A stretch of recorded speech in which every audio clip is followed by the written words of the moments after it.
Bonjour, bonjour à tous. Alors, tous ceux qui sont détenteurs de cette chose, un passeport français, et qui comptent voyager en Afrique, faites très attention. Il est préférable aujourd'hui de ne pas le montrer. En tout cas, pas à tout le monde. Vous avez vu les deux journalistes de la RFI qui se sont fait déboulonner à la sauvage au Mali. C'était pas propre, hein. Comme deux petits lapins à l'ouverture de la chasse. Ah, alors tout le monde se met à chialer, Fabius,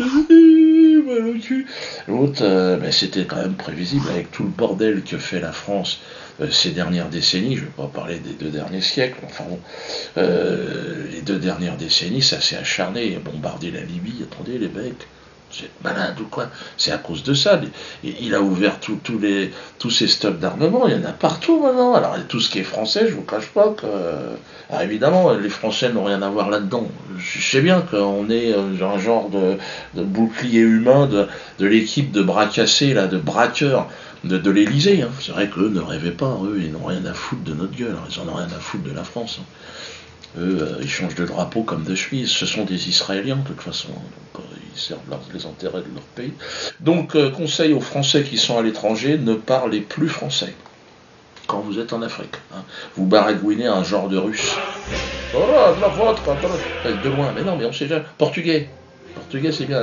Ah, non, non, non, ça chante. Bon, t'es pas à l'abri d'un coup de couteau quand même, mais bon. Parce que là, si vous tombez sur une bande de Touaregs un peu énervés, je te cache pas que tu te prends une praline et vite fait. Hein.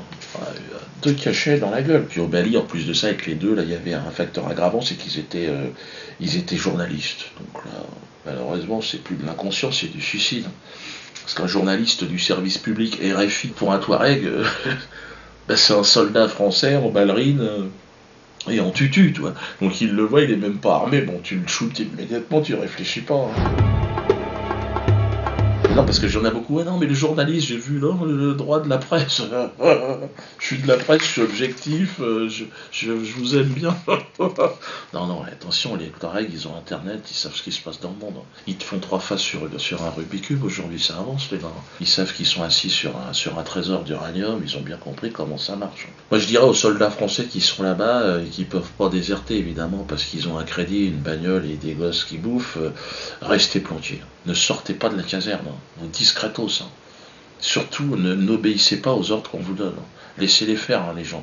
Si vous voyez des barbus, c'est leur pays, n'oubliez pas qu'ils sont chez eux. Hein. Donc, c'est un braquage, si vous voulez, auquel vous n'aurez pas droit. Hein. Je veux dire, au moment du partage, quand on va revenir, vous n'aurez pas votre part.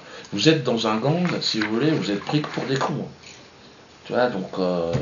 Alors, il suffit de voir, si vous voulez, vous avez affaire à des hommes qui n'ont pas de parole, l'attitude qu'ils ont avec Christiane Taubira. Taubira.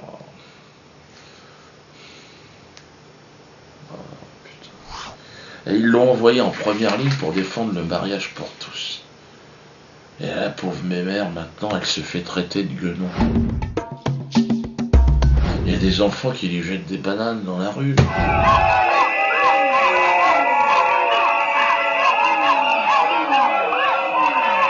Enfin, je rigole, non, je rigole. Non, je suis vraiment choqué. Hein. En tant que mâle chimpanzé, hein, originaire du golfe de Guinée, non, comparer Christiane Taubira à une femelle chimpanzé, c'est insultant. Cela représente même une injure à l'égard des chimpanzés. Car aucun d'entre nous n'a jamais fait la promotion du mariage pour tous. Non. Donc ce sont les bonobos dans la forêt hein, qui suggèrent par leur pratique ce type de fonctionnement.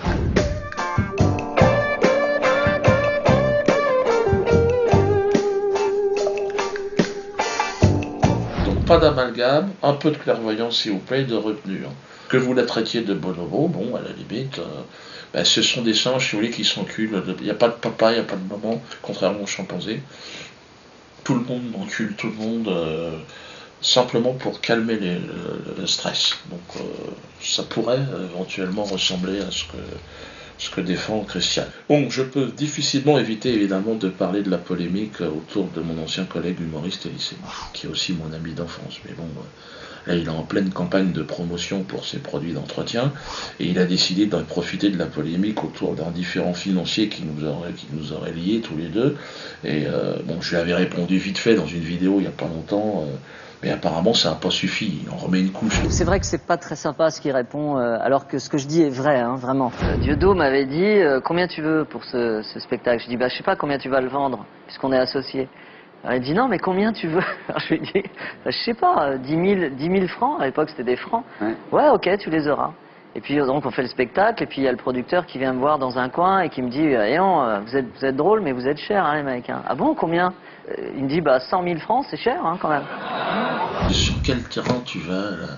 Alors, je vais essayer de répondre vite fait, parce que je n'ai pas les documents, je ne sais même pas de quoi tu parles. Mais bon, si 100 000 francs, parce qu'on est à l'époque des francs en plus de ça, donc 100 000 francs, et toi tu aurais touché 10 000, ça veut dire que j'aurais pris 90 000 francs. Mais tu te fous de la gueule du monde, Elie. On ne peut pas confondre recettes et bénéfices, mon pauvre ami. Réveille-toi, demande à n'importe qui. Enfin, Elie, 10 000, tu sais en plus de ça que 10 000 francs net, il faut compter les charges salariales et patronales. Chez l'intermittent du spectacle, c'est le double, tu es au courant. Ça fait 20 000. Imagine que je me donne la même chose, ça fait 20 000, plus les droits d'auteur, 50 000. Puis alors après, tu payes les transports, la bouffe, et tu payes les gens qui travaillent, Elie. On ne peut pas confondre recettes et bénéfices. Si je t'ai demandé combien tu voulais, c'est pour calculer un tarif. Réfléchis à l'époque. Les histoires de pognon entre copains, c'est la merde. Ouais. Surtout qu'Elie Semoun, s'il y a un voleur entre toi et moi, excuse-moi, hein. Je suis obligé de parler des petites annonces, Elie.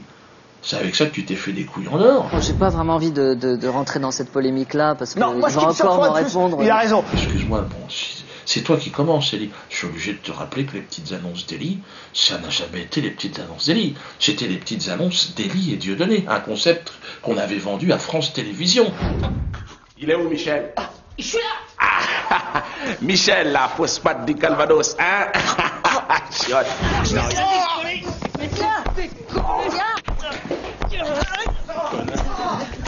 Je les ai eus sur le dos pendant 2 ans. Je leur ai dit, oui, ben non, c'est Elie qui fait ça.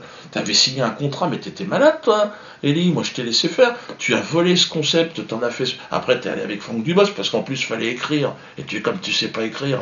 Je recherche un producteur ainsi qu'une bonne idée de scénario. Alors, tu parles de voleur, mais tu vois, je pense qu'il va falloir que tu regardes un peu le fond de ta culotte, parce que, je veux dire, il y a 3-4 traces de pneus, c'est pas très très propre. Hein. En fait, je vais tout garder pour moi. Tu restes un ami, mais ferme ta gueule, si possible. Alors, non content maintenant de me faire insulter par mon ancien collègue, Elie Semoun, le système officiel a décidé de m'envoyer la fine fleur des humoristes en la personne de Pascal bon bref, un humoriste fonctionnaire qui s'est fait virer du service public. Il était sur Radio France, mais il était tellement mauvais, ils étaient deux, ils étaient nuls à chier, et là il a été recruté par Daniel Schneiderman dans son émission Arrêt sur Image, et puis pour essayer de faire un peu d'audience, il me crache à la gueule. La petite ponctuation antisémite à la fin qui est devenue plus qu'un gimmick pour Dieudonné, c'est carrément sa signature artistique. J'ai été surpris par le contraste entre le sourire d'Elie Semoun et les intonations pour le moins haineuses de la réponse de son ancien partenaire. Alors Patrick Mort, lui, Sébastien Tocort, enfin l'humoriste là, il donne des leçons d'humour. Il me donne des leçons d'humour. Le problème c'est qu'il est pas drôle du tout, quoi. Toi, c'est pas.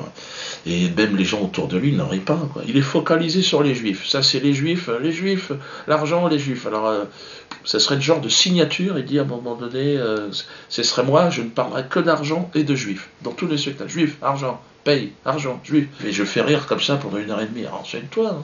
Alors il essaye de me donner des conseils, il a des idées, hein, il a des idées de gags. Regardez ce qu'il fait. Je suis allé jeter un œil sur les dernières vidéos que Dieudonné a postées sur YouTube. Ça faisait une paye que ça m'était pas arrivé. Dieudonné, une paye.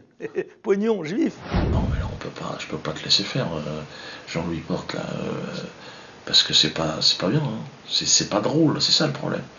T'es trop focalisé, c'est trop, ça manque de raffinement et de finesse. Puis alors à un moment donné, il parle de Choix Ananas, bon, qui est une chanson qui a marqué l'époque, et la chanson française, réveille-toi. Alors il paraît qu'il a eu l'idée au cours d'une séance de brainstorming avec son copain Carlos. Non, pas celui du Thierry Pimpon sur le Chihuahua, celui de l'attentat du Capitole. Hein. Alors sinon, ils avaient pensé aussi au célèbre tube de Maurice Chevalier, Prosper Youpin la boum, c'est le roi du macadam. Prosper Youpin la boum, c'est le chéri de ces dames. Qu'est-ce que vous voulez que je vous dise? Si moi je vais en tôle pour Choix d'Ananas, normalement, Francis Porte, là, il devrait être exécuté en place publique devant les enfants. Non mais attends, c'est quoi ça? C'est pas antisémite ce qu'il fait le mec? Prosper Youpin la boum, c'est le roi du macadam. En plus de ça, c'est pas drôle, c'est ça le problème. On n'a pas tellement d'intérêt, mais bon, j'étais obligé de répondre aussi à Schneiderman qui dit l'humour c'est relatif. À un moment donné, regardez-le. Enfin, l'humour c'est très relatif. Merci Didier.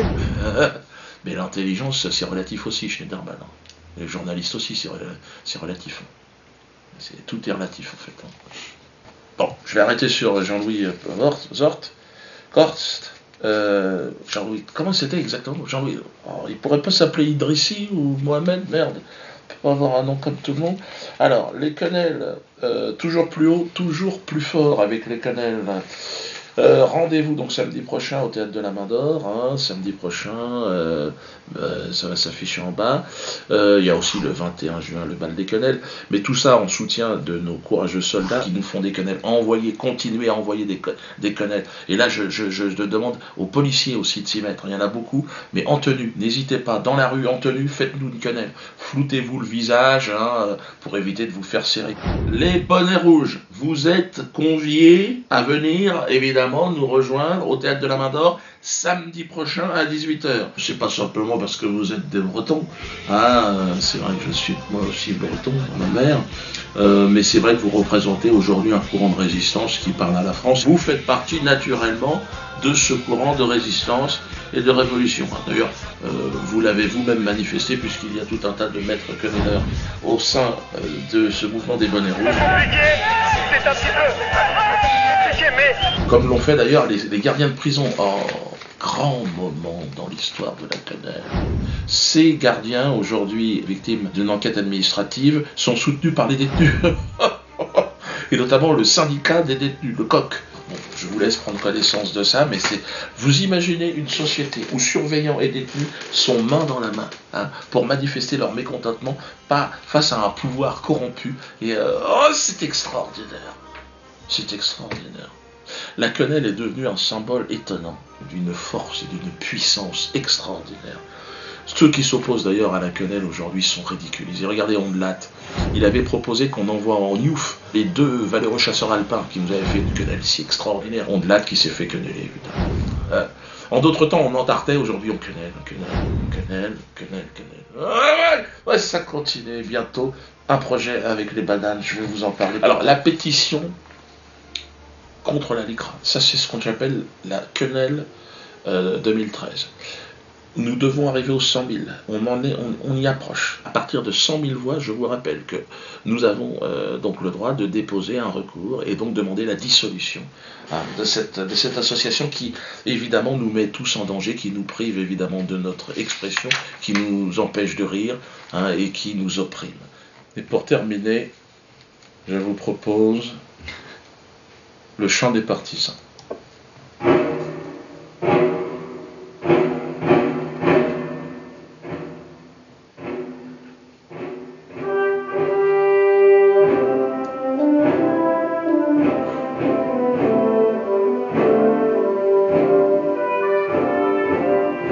François, la sens-tu qui se glisse dans ton cul, la quenelle?